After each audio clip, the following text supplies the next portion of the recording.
জুলাই গণ অভ্যুত্থানের সময় সংঘটিত মানবতাবিরোধী অপরাধের অভিযোগে সদ্য সাবেক রাষ্ট্রপতি মোহাম্মদ শাহাবুদ্দিনের বিরুদ্ধে তদন্তের আবেদন জানিয়ে আন্তর্জাতিক অপরাধ ট্রাইব্যুনালে অভিযোগ দায়ের করা হয়েছে।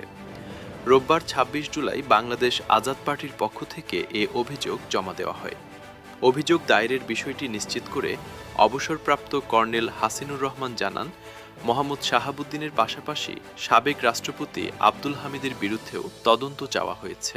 তার দাবি, জুলাই গণ অভ্যুত্থানের সময় রাষ্ট্রের সর্বাধিনায়ক হিসেবে প্রয়োজনীয় ভূমিকা পালন না করা, বিভিন্ন অভিযোগিত গুম, হত্যা ও নির্যাতনের ঘটনায় প্রকাশ্যে কোনো প্রতিবাদ না করা এবং দায়িত্ব পালনে নিষ্ক্রিয় থাকার অভিযোগে তাদের বিরুদ্ধে তদন্তের আবেদন করা হয়েছে।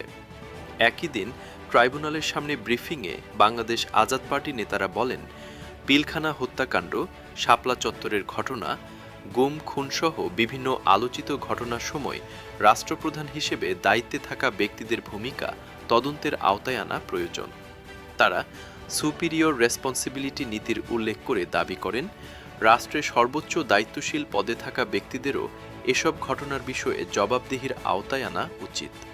এদিকে জুলাই গণ অভ্যুত্থানের সময় সাবেক প্রধানমন্ত্রী শেখ হাসিনাকে সহযোগিতা করার অভিযোগ এনে সদ্য সাবেক রাষ্ট্রপতি মোহাম্মদ শাহাবুদ্দিনের বিরুদ্ধে আন্তর্জাতিক অপরাধ ট্রাইব্যুনালে পৃথক আরেকটি অভিযোগ জমা দিয়েছে রাষ্ট্র সংলাপ ফোরাম।